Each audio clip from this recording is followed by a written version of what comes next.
Good morning. Today we will start the chapter System of Particles and Rotational Motion. Under this chapter, we will cover the following content.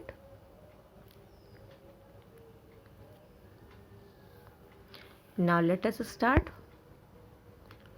Firstly, we will discuss about the rigid body. What is rigid body? Rigid body हम किसे कहेंगे? जिस पर अगर हम कोई भी force लगाएं और वो बॉडी अपना शेप साइज बिल्कुल भी चेंज ना करे, या हम कह दें कि जिस तरह से वो बॉडी बनी है उसके मॉलिक्यूल्स जिस तरह से बने हैं, अगर हम उस बॉडी पर फोर्स लगाएं तो उनके बीच की इंटर मॉलिकुलर डिस्टेंस में कोई भी चेंजेस ना हो। क्योंकि अगर इंटर मॉलिकुलर डिस्टेंस में चेंज होगा, इसका मतलब कि जब हमने उस पर फोर्स लगाया अगर वो कंप्रेस हो गई, इसका मतलब जो पार्टिकल जिनसे वो मिलकर बनी है वो पास पास आ गए, डिस्टेंस चेंज हो गई। या अगर हमने उसे खींचा और वो बॉडी खिंच गई, लंबी हो गई खिंच के, इसका मतलब उसके बीच के जो पार्टिकल्स थे उनके बीच की दूरी बढ़ गई। ऐसी बॉडी को हम रिजिड बॉडी नहीं कहते हैं। रिजिड बॉडी किसे कहेंगे? रिजिड का मतलब एकदम सॉलिड, कि हम फोर्स लगाएं और उसके कंस्ट्रक्शन में कोई भी चेंज ना हो। It means whenever we apply a force on the body, on the rigid body, the intermolecular separation between the molecules of the substance does not change. ये चेंज नहीं होता है और ना ही इसको होना चाहिए। अगर नहीं हो रहा है तो हम ऐसी बॉडी को रिजिड बॉडी कह सकते हैं। तो ideally a rigid body is a body with a perfectly definite and unchanging shape, and the distance between all pairs of particles of such a body do not change. Change ही नहीं होना है। No real body is truly rigid. कोई भी body truly rigid नहीं होती है, since real bodies deform under the influence of force. But in many situations, the deformation are negligible and hence can be considered as a rigid body. Is that clear? Now we will focus about the different types of motion of a rigid body. What type of motion it can be? Pure translational. What is the meaning of pure translational? Suppose that a body is moving in a inclined plane. तो जब ये body inclined plane पे move कर रही है तो क्या होगा, किस तरह से मूव करेगी? ये बॉडी पूरा अपने आप को नीचे शिफ्ट करेगी, पूरा ट्रांसलेशनल मोशन देगी। कहीं पर भी ये रोल नहीं हो रही है, एकदम सीधा। जैसे ट्रांसलेशन का मोशन का मतलब क्या होता है? बॉडी जिस तरह से रखी है, जो बॉडी उसकी सरफेस के कांटेक्ट में है, थ्रू आउट द मोशन वही बॉडी कांटेक्ट में बनी रहे, कोई भी चेंजेस ना हो और वो मोशन में आ जाए। ऐसे मोशन को हम कहते हैं ट्रांसलेशनल मोशन। तो यहाँ पर जो अभी हमने एग्जाम्पल देखा उसमें देखा कि बॉडी एक भी बार रोटेट नहीं कर रही है, प्योरली वो जो सरफेस उसकी बॉडी की जो सरफेस दूसरी सरफेस के कांटेक्ट में है, थ्रू आउट द मोशन वही सरफेस कांटेक्ट में बनी रही। ऐसा मोशन कहलाएगा ट्रांसलेशनल मोशन। तो प्योर ट्रांसलेशन मोशन में क्या होगा? All particle of the body have the same velocity at any instant of time. सारे के सारे पार्टिकल सेम वेलोसिटी से होंगे, तभी तो वो साथ ही साथ सारी डिस्टेंस ट्रेवल करेंगे।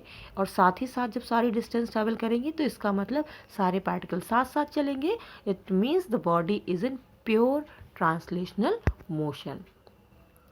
इसी तरह और भी अगर हम देख सकते हैं, जैसे पैराबोलिक पाथ का केस ले ले, एक वास का केस ले ले, तो जैसे ये वास है, इसको हमने अगर थ्रो किया तो कुछ इस तरह से फिनोमेना दिखाई दे कि जो जिस तरह से चल रही थी बिल्कुल वैसे ही चले, इसमें कोई भी रोटेशन आपको ना दिखाई दे। ऐसा मोशन कहलाता है translational motion. Pure translational motion, the body is restricted to move only with translational. All the particles of the body have the same velocity at any instant of time. सारे particles की velocity same होनी चाहिए।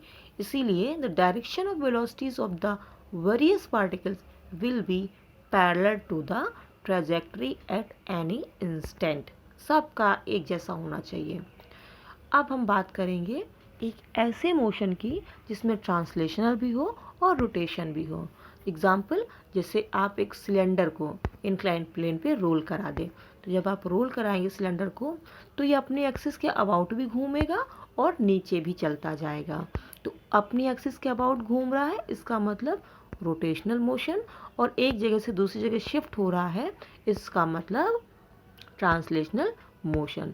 तो ऐसा motion जिसमें दोनों की दोनों चीज़ें चेंज हो, रोटेशन एक्सिस के अबाउट रोटेशन भी होता रहे और बॉडी एक प्लेस से दूसरी प्लेस तक मूव भी करे, ऐसे मोशन को हम कहेंगे ट्रांसलेशनल प्लस रोटेशनल मोशन।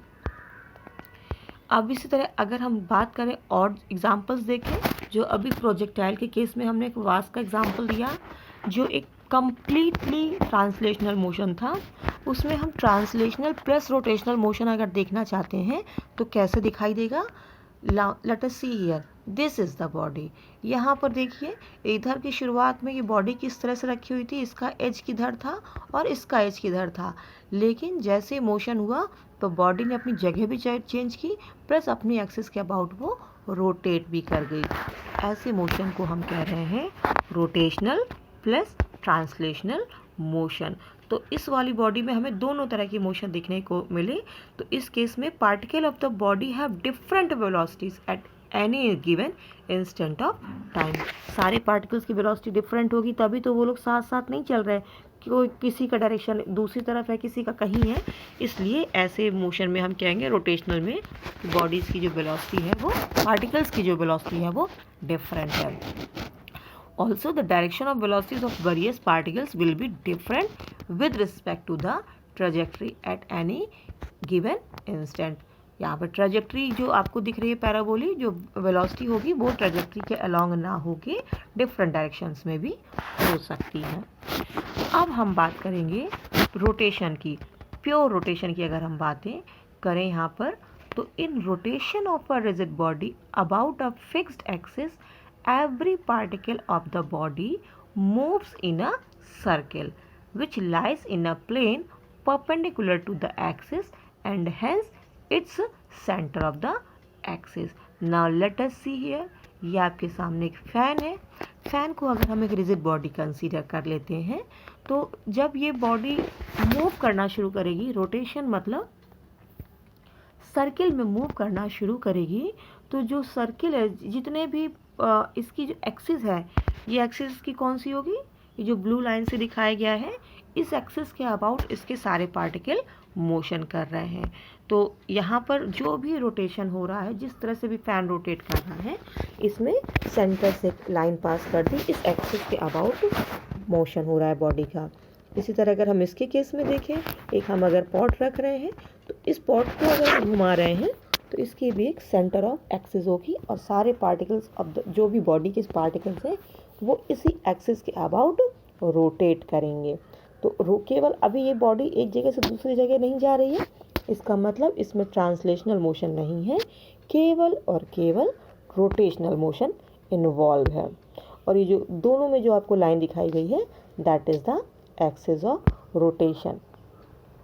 कुछ एग्जांपल्स और कंसीडर कर लेते हैं, जैसे आपने फ़ैन के लिए देखा होगा, टेबल फ़ैन की अगर हम बात करें तो आप देखते हैं कि टेबल फ़ैन की एक एक्सिस है, उसके about he table fan rotate कर रहा है। ऐसे मोशन को हमने कह दिया कौन सा मोशन, रोटेशनल मोशन। तो यहाँ पर आपको दिख रहा है कि जो फ़ैन है वो किस तरह से एक्सिस के अबाउट रोटेट कर रहा है। तो यहाँ पर ये देखिए जो पार्टिकल की मोशन है वो एक्सिस के परपेंडिकुलर प्लेन पे लाई कर रहे हैं। इसी तरह अगर हम टॉप को देख लें कि टॉप किस तरह से रोटेट कर रहा है,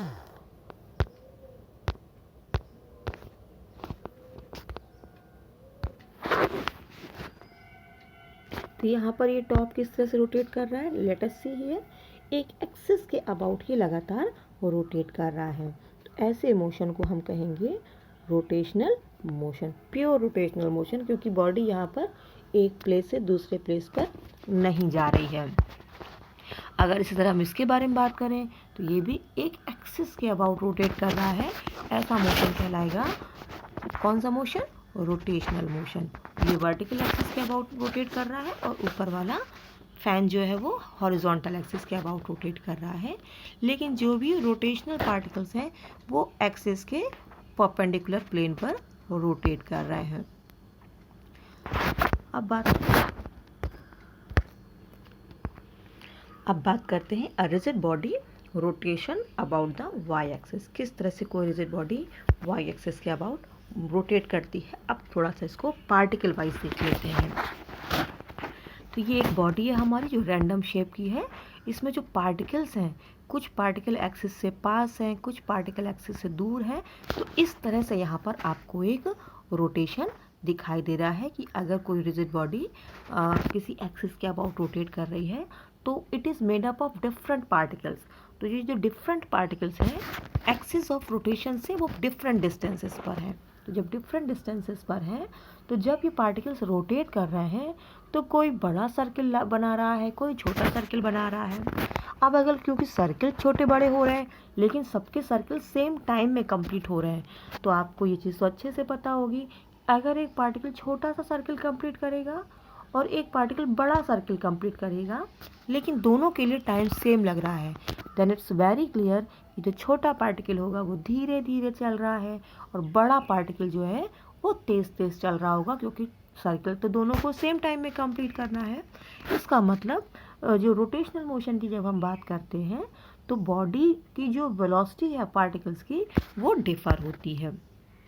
तो इस तरह से यहाँ पर एक आपकी बॉडी क्या कर रही है, अबाउट एन एक्सिस रोटेट कर रही है। तो इसी तरह से अगर हम बात करें कि बॉडी का मोशन जो है अब वो किसी दूसरी एक्सिस के अबाउट हो जाए, इस तरह से भी यहाँ पर हो सकता है कि अगर जेड एक्सिस के अबाउट रोटेशन दिखाएं तो इस तरह से भी रोटेट कर सकता है। लेकिन जब भी किसी एक्सिस के अबाउट वो रोटेट करेगा तो ये जो रोटेट करने वाले पार्टिकल्स हैं वो हमेशा एक्सिस के परपेंडिकुलर प्लेन पर लाई करेंगे, रोटेट करेंगे। तो this is the different axis rotation of a body along different axes.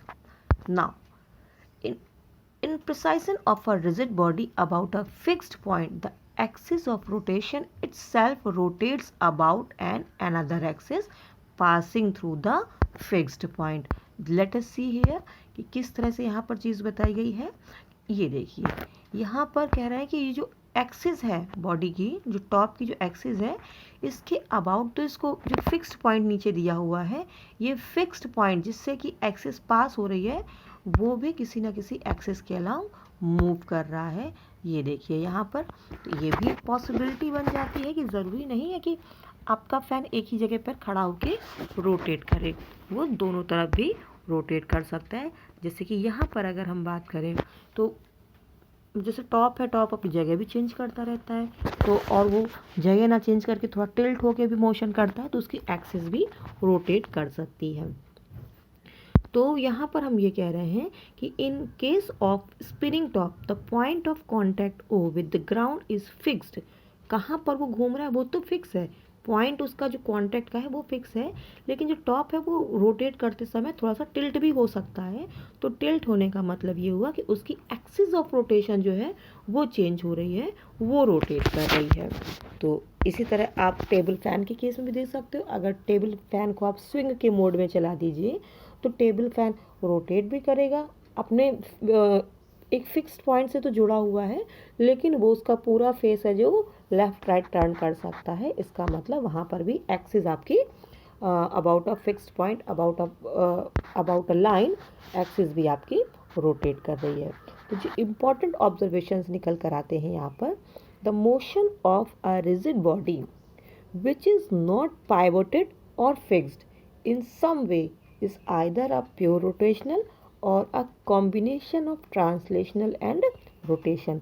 जैसे आपने फर्स्ट केस में देखा ब्लॉक का सरकना, स्लाइड करना, तो वहाँ पर आपने देखा हमने बॉडी को कहीं से भी फिक्स करके नहीं रखा था, इसलिए पूरी की पूरी बॉडी वहाँ पर स्लिप हो रही थी, तो प्योर ट्रांसलेशनल। फिर हमने एक रोलिंग सिलेंडर का केस देखा, उसमें भी हम सिलेंडर को कहीं पकड़ कर नहीं रखे हुए हैं, इट मीन्स कि जो सिलेंडर रोल कर रहा है वो भी आगे भी बढ़ रहा है और पूरी तरह से रोल भी कर रहा है। तो it is a combination of translational and rotational motion.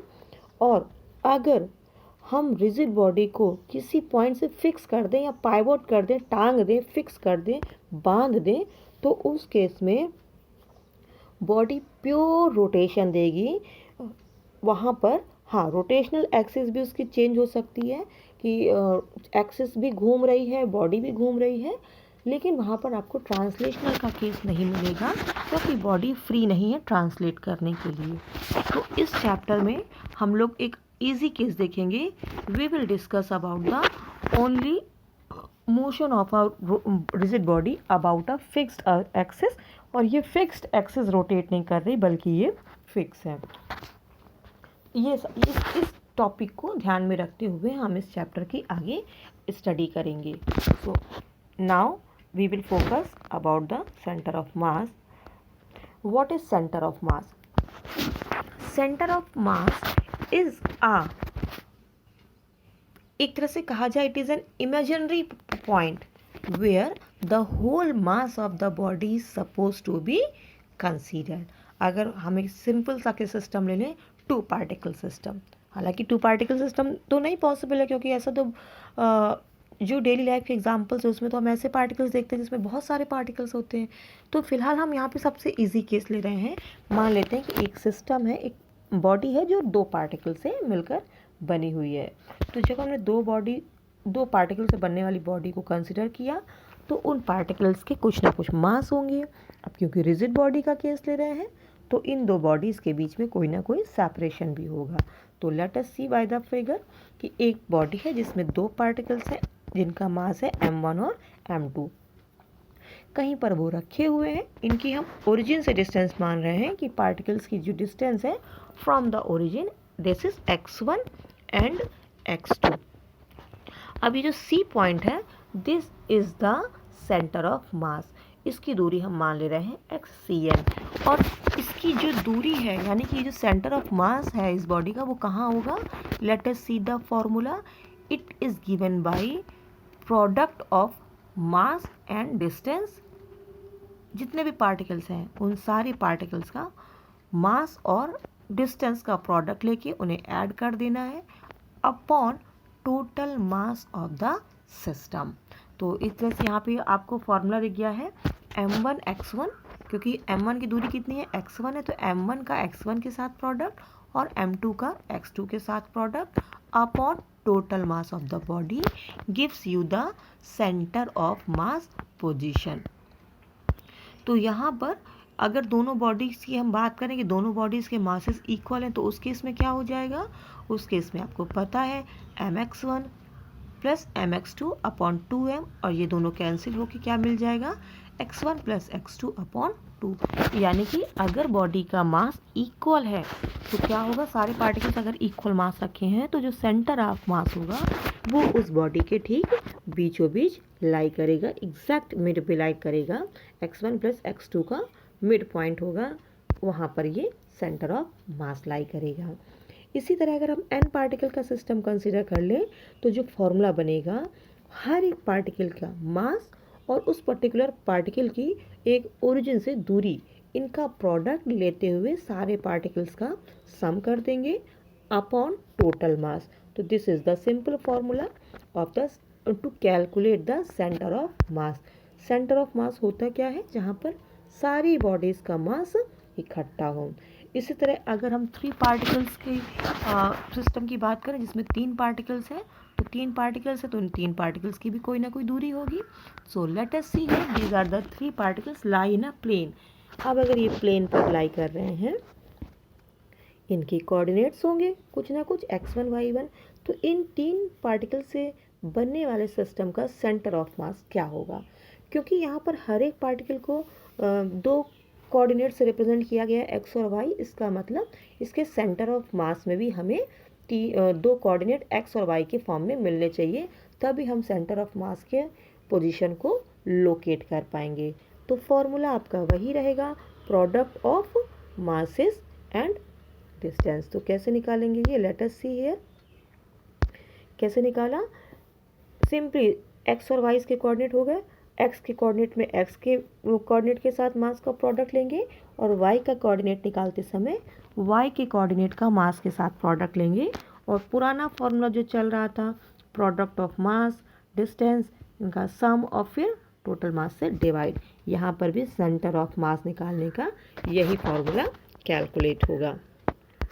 अगर मास इज इक्वल है तो उस केस में आप देख लीजिए कि फॉर्मूला क्या आएगा।